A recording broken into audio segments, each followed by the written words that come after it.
E aí, galera, como que vocês estão? Tudo bem? Eu tava muito ansiosa pra trazer esse conteúdo aqui pra vocês e hoje, apesar de eu quase não estar tendo tempo pra gravar porque eu tô cheia de coisas pra fazer, mas assim que eu vi essa frase eu pensei, eu preciso trazer isso como forma de conteúdo para YouTube. Mas antes, se você não me conhece, prazer, Larissa. Já adianto pra você que eu não sou nenhum tipo de psicóloga, na verdade eu sou uma estudante de engenharia, porém eu sou uma nerd assumida que ama estudar sobre comportamento humano e refletir sobre a vida. E hoje se inicia um novo quadro nesse canal, inclusive já até peguei minha xícara aqui, porque o nome desse novo quadro é Café com Lari.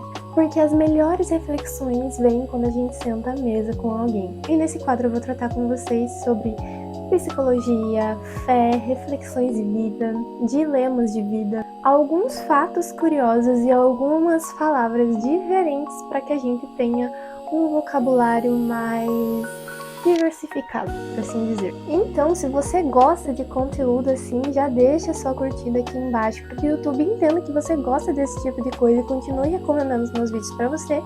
E se você não quer me perder de vista, se você quer assistir mais conteúdos como esse, porque esse é só o primeiro de muitos vídeos aqui no canal, já se inscreve aqui embaixo para você ficar por dentro de tudo. Então, bora pro café? Eu já passei o meu, e você?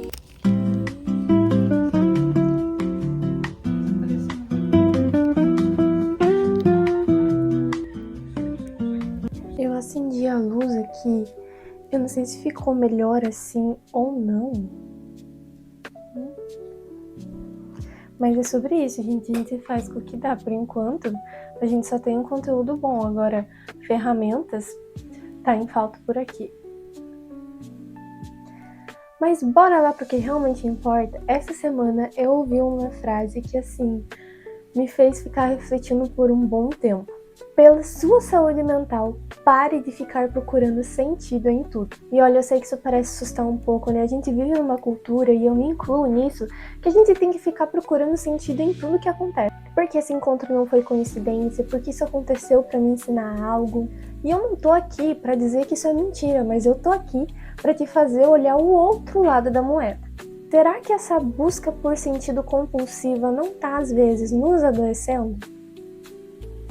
Você já ficou horas revisando uma conversa na sua cabeça e depois ela ter acabado? Tentando entender o que a pessoa disse com aquela palavra que ela falou, com aquele olhar mais prolongado que ela olhou pra você? Ou você já ficou reconstruindo uma cena várias e várias vezes na sua cabeça, tentando imaginar o que os outros pensaram de você naquele momento? Ou preso naquele pensamento insistente de que eu podia ter feito algo diferente, falado algo diferente, ou não devia ter falado aquilo naquela hora? Isso tem um nome e se chama ruminação. O ato de ruminar é a mesma coisa que você entrar num loop. A mente revisita a mesma cena várias e várias vezes, tentando extrair dela uma certeza que ela não vai conseguir te passar.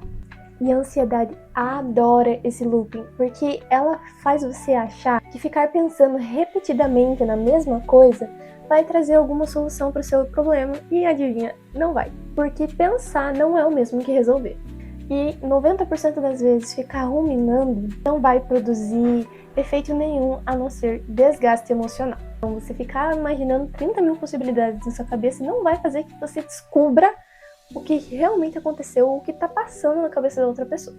Você não vai encontrar respostas novas, você só vai reorganizar suas dúvidas numa ordem diferente. Como se em algum momento a combinação certa dessa confusão na sua mente fosse revelar a coisa que você tanto quer saber. E aqui vai um momento curiosidade. Existe uma coisa chamada apofenia que ocorre no cérebro humano. O cérebro humano, ele não gosta de lacuna. O cérebro simplesmente não gosta da sensação do eu não sei. Eu não sei por que a nossa amizade esfriou. Eu não sei se aquela pessoa estava triste e chateada comigo ou se ela só estava num dia ruim. Eu não sei por que aquela pessoa mudou o tom de voz comigo. A incerteza pesa, e é justamente aí que a apofenia entra. A apofenia é a tendência do cérebro em encontrar padrões de significado onde não existe nada. É como se a mente pegasse vários pontos soltos e tentasse ligar numa coisa só, sabe? Tentando criar uma história que faz sentido. A pessoa respondeu diferente, ela não curtiu a sua foto, ela não te cumprimentou devidamente. Cada um desses acontecimentos, isoladamente, podem significar absolutamente nada. Só que a mente ansiosa tenta buscar um significado para tudo. Ela tem dificuldade de entender que nadas coisas sem significado nenhum podem acontecer.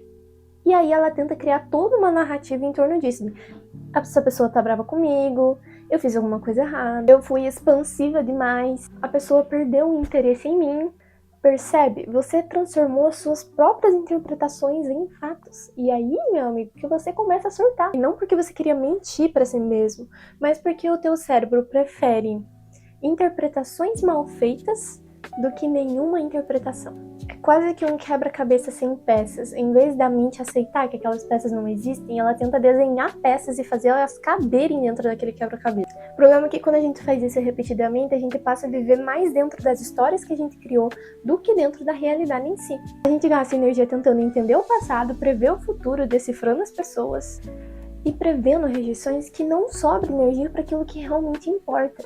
Prevalecer e dar continuidade à nossa vida. Aí, meus amigos, entra a segunda palavra que eu queria trazer aqui para vocês: veleidade. Veleidade é um desejo fraco. É uma vontade que parece sincera no início, mas ela não consegue ter continuidade. É algo que não cria raízes. Ela encanta, mas ela não nasce. Ela promete muito, mas constrói pouco. É diferente de um sonho. O sonho continua existindo mesmo quando ele deixa de ser emocionante. A veleidade depende da emoção para sobreviver. Sabe quando você acorda 3 horas da manhã e decide que no outro dia você vai mudar a tua vida? Você vai aprender um novo idioma, você vai emagrecer 5 quilos, você vai conhecer novas pessoas, você vai receber uma promoção no trabalho e vai começar a criar conteúdo na internet e vai ganhar 100 mil por mês. É isso que a veleidade é, resumidamente. Chega no outro dia, você acorda 10 horas da manhã, não saiu correr às 5 como você tinha imaginado, em vez de você seguir a dieta, você comeu 2 pastel e um caldo de cana e você continua na mesma vida que você sempre esteve. Legal como algumas palavras, elas...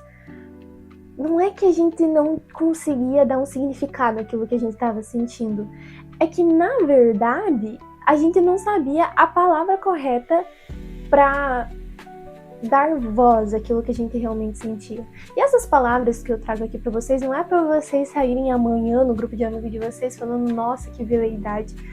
Você não vai parecer culto, você vai parecer chato. Porque, na verdade, uma pessoa inteligente, ela tem que ter ali um ótimo equilíbrio. Porque se você não for, assim, uma pessoa legal de se conviver, uma pessoa que sabe ter humor, uma pessoa que sabe entender o clima, o ambiente da situação, você não vai parecer culto, você vai parecer chato, é por isso que você não vai fazer amizades. Então, assim, infelizmente a gente tá num mundo em que falar Six Seven e farmar aura é muito mais cool do que você usar a norma culta portuguesa. Mas, enfim, conhecimento nunca é demais, e é por isso que eu trago palavras diferenciadas aqui pra vocês. Só que veja bem, a veleidade, ela não é preguiça. Ela é só a incapacidade de sustentar um desejo até que ele amadureça verdadeiramente. E é aí, meus amigos, que tudo se conecta. Porque quando a mente vive tentando interpretar o passado, o futuro, as pessoas, tentando controlar tudo que vai acontecer, ela vive em urgência. Ela quer respostas rápidas, alívio rápido, certezas rápidas. Mas tudo que realmente transforma a vida exige justamente o contrário. Aprender um idioma, conseguir uma evolução na academia, melhorar a alimentação, construir relacionamentos, alimentar a fé, nada disso acontece no ritmo da ansiedade, muito pelo contrário. Tudo isso exige uma qualidade que a ansiedade tenta roubar da gente, a permanência. E talvez seja por isso que muitas pessoas confundem intensidade com profundidade. Elas sentem muito, elas pensam muito, elas querem muitas coisas, mas elas permanecem em poucas, porque a profundidade ela não nasce da intensidade, ela nasce da continuidade. E olha só que interessante, como sempre eu tenho que trazer uma visão bíblica sobre tudo que eu falo aqui, porque afinal a fé é o que me move. E a Bíblia, óbvio, já sabia disso muito antes da psicologia. Vamos ler Eclesiastes comigo? Eu vou pegar aqui o meu computador. Gente, olha que legal. Os meus stickers, eu quero completar esse computador inteiro. Em Eclesiastes 1:2, Salomão fala vaidade de vaidades. Tudo é vaidade. Salomão era o cara mais rico do mundo, com mais sabedoria do mundo, com o maior prazer do mundo. E aí ele diz que tudo é vaidade.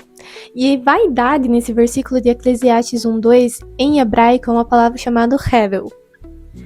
Se é assim que pronuncia bem certo, a gente não sabe, né? Porque a gente não é teólogo aqui, a gente só tá tentando passar um conhecimento. Essa palavra significa simplesmente vapor, névoa, sopro. Não é que nada importe, é que nem tudo você pode segurar, nem tudo você pode explicar. Tem coisa que passa como vapor e insistir nisso é o que vai nos machucar. Enquanto você tá aí tentando decifrar padrões, tentando entender o que as pessoas não disseram claramente pra você, Deus tá te chamando pra entrar num lugar de realmente profundidade nele, em um lugar onde você realmente vai cultivar algo que importa, sabe? Eu acho que é muito da gente entender que a gente não tem controle sobre essas situações, a gente ficar ruminando essas coisas na nossa cabeça não vai fazer com que a gente adivinhe o que as pessoas não disseram pra nós de maneira clara, sabe? Não gaste a tua energia tentando entender o que a pessoa não disse. Se ela não disse algo que deveria ter dito, isso é um problema dela que ela vai ter que resolver. Agora, a gente não pode ficar se martirizando e ruminando coisas na nossa cabeça. Muitas vezes não tem significado nenhum. Provérbios 3:5. Confia no Senhor e não se estribes no seu próprio entendimento. Ele não está dizendo, se você entender tudo o que vai acontecer, confie no Senhor. Se você adivinhar o seu futuro, confie no Senhor. Se você souber o que vai acontecer amanhã, confie no Senhor. Não. Existe uma confiança que só é possível quando a gente abre mão de entender tudo. Como que eu vou confiar em Deus? Abrindo mão de entender tudo. Quer dizer, tentar entender, porque entender você não vai. Nós perdemos a dádiva de conhecer mais de Deus quando a gente está ocupado demais tentando entender as situações, as pessoas e o que a gente não pode mudar. Às vezes a coisa mais sábia que a gente pode fazer é entender que algumas coisas vão continuar sem resposta, que alguns acontecimentos não escondem mensagem subliminar nenhuma atrás deles, e que os desejos que realmente valem a pena são aqueles que permanecem, mesmo quando o entusiasmo vai embora. Isso não é falta de fé, na realidade é um ato de humildade, aceitar que a gente não é onisciente sobre a nossa própria vida. Então, quer um conselho? Descansa seu coração, não fica tentando entender o que você não tem controle. Larissa, como que eu vou parar de pensar? Não é pensando vou parar de pensar. Se eu falar pra você, imagina um elefante rosa, você vai fazer tudo menos não imaginar um elefante rosa. Então, assim, substitua na sua mente coisas negativas por coisas positivas. Substitua na sua mente esses questionamentos pelas certezas da palavra de Deus. Traga, rumine não esses pensamentos que não vão te levar a lugar nenhum, mas rumine a palavra de Deus. Se você substituir o que não dá vida pelo que dá vida, ao invés de esses pensamentos te adoecerem, eles vão gerar vida. Você não consegue impedir que certas coisas cheguem na sua cabeça, mas você consegue impedir a si mesmo de ficar cultivando que elas continuem ali. Finalmente, irmão, tudo que for verdadeiro, tudo que for nobre, tudo que for correto, tudo que for puro, tudo que for amável, tudo que for de boa fama, se houver algo de excelente ou digno de louvor, pensem nessas coisas. Filipenses 4:8. E aí, curtiu esse papo com café? O que vocês acharam desse vídeo? Não esquece de comentar aqui se te ajudou, se fez sentido pra você, porque assim, pra mim, a hora que eu li essa frase, realmente conseguiu me trazer de volta à realidade, fazer entender que eu não preciso entender nada, eu só preciso aprender a descansar e me deleitar em Deus, me deleitar na sua palavra, deleitar naquilo que é sólido, naquilo que é real. Tem uma palavra que eu descobri recentemente também, eu não ia trazer ela aqui nesse vídeo, mas ela se tornou minha palavra preferida, que é serendipidade, que é encontrar coisas boas sem estar procurando por elas. Então, eu não quero que o desejo de ficar procurando o tempo todo que coisas boas aconteçam comigo me impeçam de desfrutar o presente. Porque os dias difíceis, os dias amargos, também foram criados por Deus. Os dias nublados, os dias em que eu não tenho certeza sobre o amanhã. Aliás, todos os dias eu não tenho certeza sobre o amanhã, mas você entendeu, né? Eu não quero que isso me roube a alegria de estar com o Senhor, eu não quero que isso roube a alegria de eu estar presente com os meus pais, eu não quero que isso roube o meu sono, eu não quero que isso roube a minha vida, eu não quero viver a vida inteira no futuro ou no passado, eu quero estar inteira pro presente. E que assim eu viva muitas serendipidades, que coisas boas me encontrem nesse caminho, que as coisas que o Senhor preparou me encontrem nesse caminho. Eu acho que isso é algo para você se lembrar. Aquilo que Deus preparou para você está reservado para você e vai acontecer no tempo, no Kairos de Deus, não no tempo que você quiser, não no tempo que você acha que é melhor para você, mas só aprenda a descansar e a confiar na boa, perfeita e agradável vontade de Deus. Se esse vídeo te abençoou, não esquece de curtir, compartilha com alguém que também precisa ouvir essa palavra e Deus abençoe.